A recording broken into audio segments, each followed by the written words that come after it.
toujours ce conseil municipal. Mme Castel va assurer le secrétariat. Madame Guido, si vous voulez bien, que l'appel. Alors, Antoine Véran, Michel Castel, Thierry Niez a donné pouvoir à Claude Méneveau, Ghislaine Bissigny a donné pouvoir à Daniel Taponi, Ghislaine Ernst, Jean-Claude Guérand, Monique de Grandy, François-Dominique absent, Jean-Louis Morena, Présent. Michel Bourgogne, Présent. Daniel Taponi, Georges Robert, Présent. Evelyne Labelle de Lamar, Jeannie Tanel, Présent. Didier Jordan, Présent. Aline Bayot, Présent. Maïmouna Bonnefond, elle est absente, elle est en congé, Claude Menveau, Présent. Suzanne Ruquier a donné pouvoir à Michel Castel, Régis Guillaume, elle est absent, Éric Bernigaud, Présent. Sonia Martin Casanova, elle est absente. On a envoyé un pouvoir tout à l'heure. Ah, je n'ai pas eu. Elle a eu un pouvoir. Oui, elle a Oui, eu François, il n'y a pas Ah, Yann. Elle a donné le pouvoir à Yann. Ah, alors, Oui, oui. alors donc, Ah, Yann. je reprends. François-Dominique a donné un pouvoir à Morena J'ai Jean-Louis. adressé le pouvoir à Valérie. C'est bon. Eh ben, ouais, il y a peut-être eu un souci. Vous pensez qu'il l'a fait? Et Sonia à Yann. Et Sonia à Yann, J'ai d'accord. adressé le pouvoir à Valérie. Oui, parce que jusqu'au dernier moment, on a géré les pouvoirs, ceux qui étaient à Ce n'est l'extérieur. pas grave. Alors, Gilles Maignan a donné pouvoir à Antoine Véran, Éric Girard, Présent. Nicolas Braquet, Sophie Laloum a donné pouvoir à Nicolas Braquet et Yann Véran. Ok, Présent. Présent. merci à tous. Donc le quorum est atteint, on peut délibérer. Avez-vous des questions sur le compte-rendu du procès-verbal du Conseil du 16 juin? S'il n'y a pas de remarques, qui est contre, qui s'abstient, je vous remercie, il est adopté. Je passe la parole à Nicolas Braquet pour les travaux, la deuxième tranche des travaux, puisqu'une première tranche a été effectuée qui concernait les supports des cloches et qui ont concerné l'électronique aussi. Et maintenant, c'est la deuxième partie qui va vous présenter.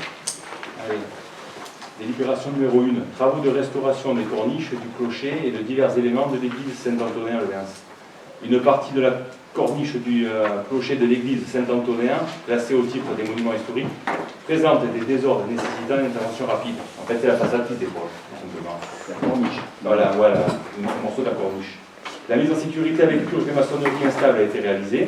Il convient à présent d'engager les travaux de restauration de ces corniches et de divers éléments.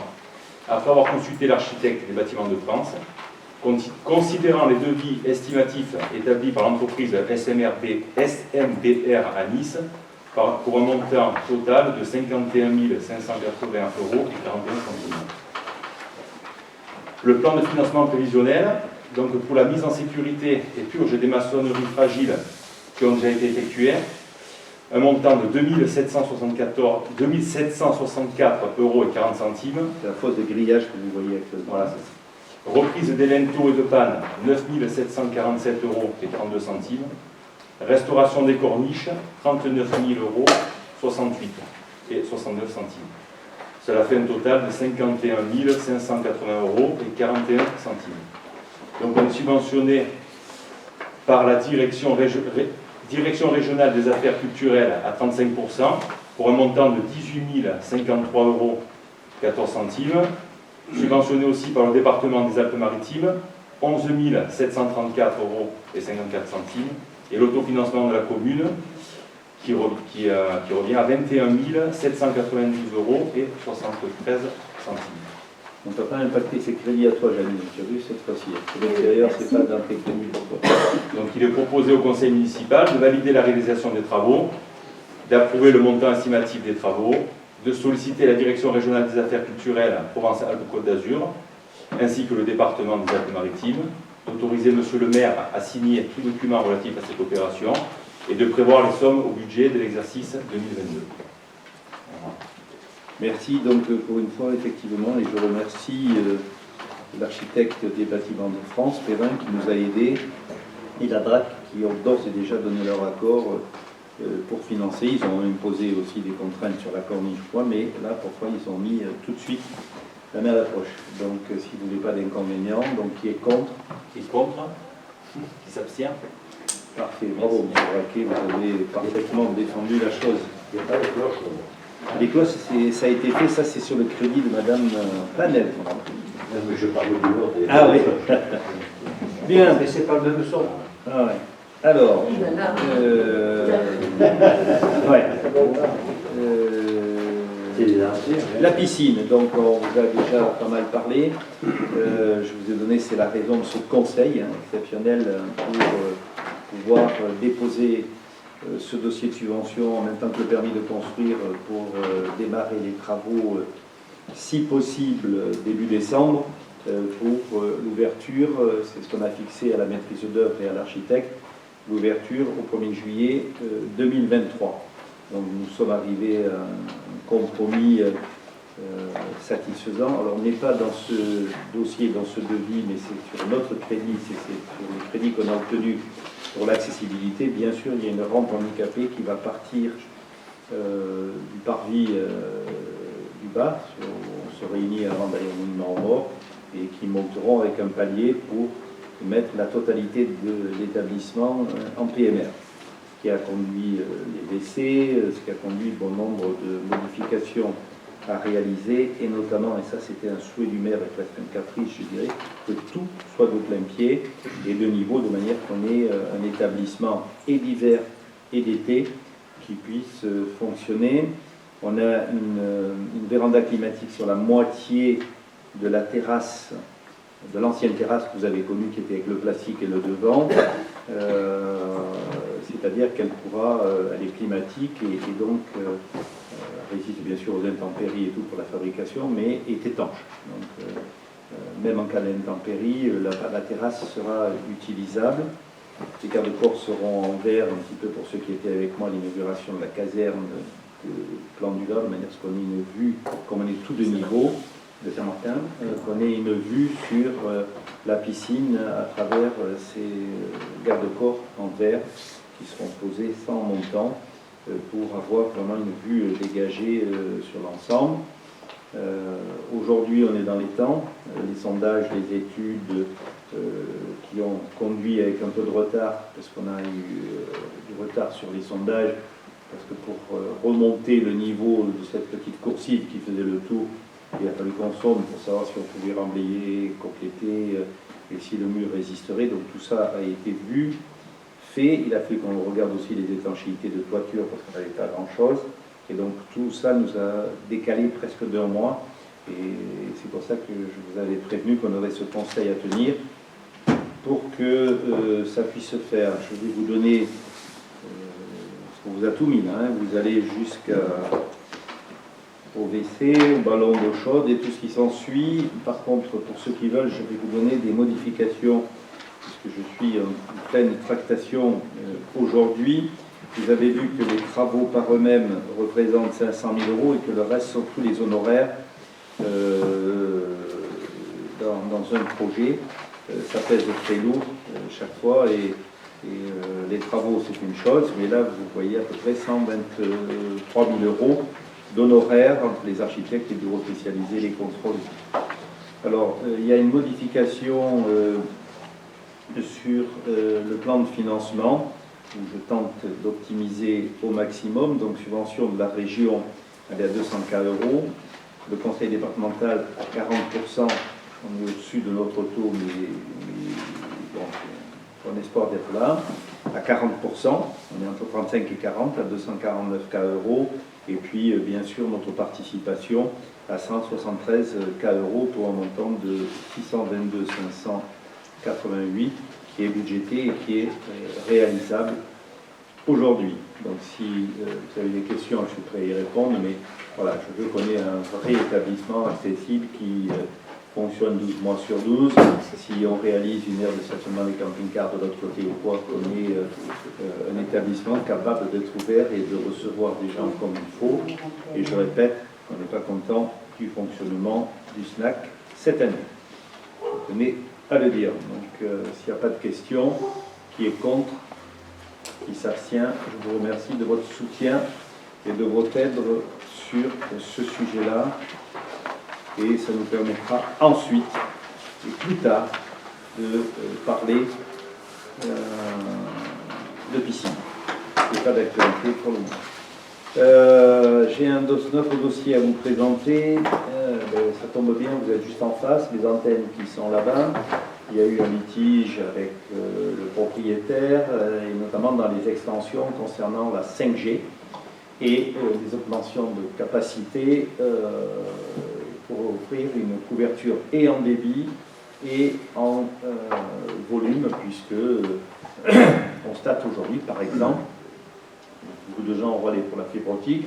Quand ils commencent à travailler en 5G, ils nous parlent de fibre optique et ils considèrent que le service offert, quand il fonctionne complètement, parce que regardez vos portables, les émetteurs d'Orange ont été mis en 5G et ceux de SFR devraient être migrés rapidement et que le débit, pour ce qui me concerne, moi qui tape avec un doigt, j'en ai largement assez pour fonctionner. Donc nous avons pris la décision, parce que nous sommes propriétaires, quand vous voyez en face la piste de ski, vous voyez quelque chose de blanc dans le haut. Cet émetteur sera installé ici, puisque nous sommes propriétaires par l'acquisition de cette partie-là. Nous sommes propriétaires par un don qu'ont fait les familles Pignon, et nous accédons à la fibre optique et à l'énergie à travers cette tranchée qui a été faite et qui alimente les bassins de rétention. Donc c'est un espace conséquent qui va être construit, qui recevra la sirène pour laquelle Nicolas travaille, installée par les services de l'État, puisque vous savez qu'on remet au bout du jour les sirènes d'alarme. Donc la nouvelle sirène sera installée là. Aujourd'hui, les éléments qui sont intéressants, c'est un bail d'une durée de 12 ans, qui est de 8 000 € annuels et 4 000 € s'il y a un opérateur, mais qui devrait rejoindre normalement. Donc 4 000 € supplémentaires. S'il y a un opérateur qui s'en va, c'est 4 000 € de moins aussi, puisque c'est un seul prestataire qui gérera tous les opérateurs qui sont sur ce site. Et ça a un avantage que ça nous fera la continuité, mais une voie d'accès qui nous permettront aussi de mieux travailler sur les bassins. Et tous ces terrains sont à nous jusqu'au point de captage de la source qu'on a en dessous. Voilà, est-ce que vous avez des questions sur ce sujet? Plusieurs autres relais sont en cours de discussion. Un à la déchetterie pour s'éloigner du collège, mais tout le monde est en congé, n'attend pas. Et puis on a un débat avec Free sur une antenne pour laquelle on ne donne pas d'autorisation, mais ils insistent, ils persistent, à la Fubia. Donc ils ont passé le brouillé avec la mairie de La Roquette-sur-Var. Et donc là, on ne donnera pas d'autorisation, que d'abord on a un bail et qu'on voulait modifier le bail et qu'on ne souhaite pas le modifier, le bail avec les éleveurs. Des questions sur le sujet? C'est un gros mât, il fera 30 et quelques mètres. Il est indépendant de tout, il n'y a pas de voisin, il n'y a pas d'habitation, donc on est tranquille. Des questions complémentaires? Qui est contre? Qui s'abstient? Oui. Je suis contre par la voix de François. Ah non, mais François que j'ai informé, François, s'il avait été... les gens ne sont pas partis de leur plein gré. Voilà. C'est normal, c'est lui qui est le propriétaire, je ne l'ai pas cité, mais c'est lui qui est le propriétaire. Mais il a une voie d'accès qui n'arrange pas, il n'entretient pas, il ne nettoie pas le tour de son terrain. Et les opérateurs... ah non, mais je vais vous donner la raison. Je m'en suis entretenu avec lui. Non, mais il a raison, je comprends. Mais les opérateurs... Je vais te transmettre ce qu'il m'a demandé. Tout à fait. Il a dit de voter contre. Oui, c'est normal. C'est normal. Mais... des raisons qui ne me concernent pas. Si, je vais te dire, les raisons sont très simples. Les réponses des opérateurs ont été très simples sur les mails. OK, nous trouvons notre endroit, autrement on ferme les relais là-haut. Et donc vous allez voir la couverture sur votre village, comment ça va être. Voilà, vous avez été catégorique et Orange devrait s'en aller aussi. Alors, François dit qu'il a un autre groupement, parce que vous savez qu'aujourd'hui les aériens sont gérés pour des groupements privés, TDF 1 et d'autres, celui-là c'est pas TDF, mais ils ont les recherches de sites, ils s'occupent de tout, ils font les baux et pour eux c'était catégorique, c'était terminé, déposé, démonté. Voilà. Donc voilà, je ne connais pas après le litige qu'il y a eu, ça ne me regarde pas, mais nous, moi non plus, on a été obligés de réagir et de trouver, d'autant plus qu'on avait... mais tu as raison. Je ne fais qu'exécuter. Tu as raison. Donc à l'unanimité, moins 1 contre. Je vous remercie. La parole est à Madame de Grandvilliers. Alors, c'est pour la convention habitat à caractère multisite numéro 3 et son abonnement, adhésion de la commune de Levens au dispositif partenarial de la dite convention. Alors, cette nouvelle convention, son abonnement numéro 3, et puis prolonge une précédente convention dans laquelle Levens et plusieurs communes avaient déjà adhéré. C'est une convention entre la métropole et l'établissement public foncier. En bref, l'établissement public foncier, c'est un établissement public de l'État qui met en œuvre pour le compte de l'État et des collectivités territoriales la réalisation de programmes immobiliers de logement en mixité sociale. Bon, par exemple, le logement motifs sociaux, l'accession à la propriété, accès maîtrisé, et sur des emplacements réservés inscrits dans les documents d'urbanisme et du PLH. Donc, M. le maire rappelle tout l'intérêt de bénéficier du concours et de l'accompagnement de l'EPF sur les sites d'intervention, considérant que la commune de Levens est déficitaire en logements sociaux et que l'établissement public foncier a toujours été un partenaire précieux dans la réalisation de plusieurs programmes de logement sur la commune. Il est à noter que l'EPF a des ressources financières propres pour acheter le terrain bâti et les conserver le temps de la réalisation des projets. C'est la métropole et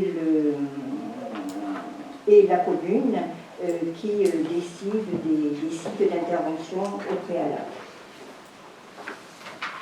Considérant que les communes doivent être des acteurs pour favoriser la production de logements en mixité sociale, il convient qu'elles adhèrent au dispositif partenarial de cette convention opérationnelle Habitat Multisite, aux fins de mobiliser l'EPF après identification des sites d'intervention foncière sur leur territoire. Il est donc proposé au Conseil municipal d'approuver la convention Habitat d'adhésion au dispositif partenarial de la convention entre la métropole, l'Espèce-Nature et la commune de Levens et d'autoriser M. le maire à signer cette convention ainsi que tous les actes nécessaires à sa mise en œuvre. Merci. Est-ce que vous avez des questions? Je vais vous donner un élément complémentaire. D'abord, c'est les communes de plus de 3500 habitants et qui nous a bien aidés, sauf qu'elle se modifie. On est certainement les derniers à en avoir bénéficié sur le domaine de l'Orté. La précédente convention et sur une intervention de Dominique Estrosi d'ailleurs, qui était en responsabilité du logement, nous a sauvé la mise, pas loin, alors après négociation, c'est 500 000 euros sur les terrains de l'Orté. Donc on avait demandé l'acquisition en EPF et qu'ils sont tombés dans le domaine de la zone rouge et qu'on avait 500 000 euros pour planter des patates. Donc après négociation avec l'établissement, avec les propriétaires, nous avons pu nous en sortir et le prix de la commune a été égal à 0. Donc ça c'est un élément très important. Et la nouvelle convention aujourd'hui nous permettrait plus ce genre d'action pour les communes qui font du logement social à plus de 3500 habitants, ce qui est le cas d'habitude. Il y a des communes de moins de 3500 habitants qui font des logements, elles ne sont pas assujetties à ce genre de choses. Donc merci Monique d'avoir été, mais cette convention par contre est très utile parce que si on a des demandes, des contraintes, par exemple si le préfet devait nous contraindre pour qu'on atteigne des objectifs, c'est à travers cette convention qu'on porterait les acquisitions avec le PF. Ce qui n'est pas le cas pour de nombreuses années, puisqu'on a fait ce qu'il fallait pour être pas carencé. Qui est contre? Qui s'abstient? Je vous remercie. Alors la dernière, elle est plus que simple, on va aller très vite. C'est le dossier inutile, le choix de l'administration. Si vous avez regardé l'ancienne convention sur vos documents électroniques, il y a une phrase, une fin de phrase, vu la délibération numéro 2A du 14 décembre 2021 et l'absence de la clause indiquant que le contrat de prêt fait partie intégrante de la délibération. Donc, ça veut dire que le contrat de prêt fait partie intégrante de la délibération. Il a pu rajouter cette phrase et c'est pour ça qu'on repasse tout ce document que vous avez déjà voté en décembre 2021.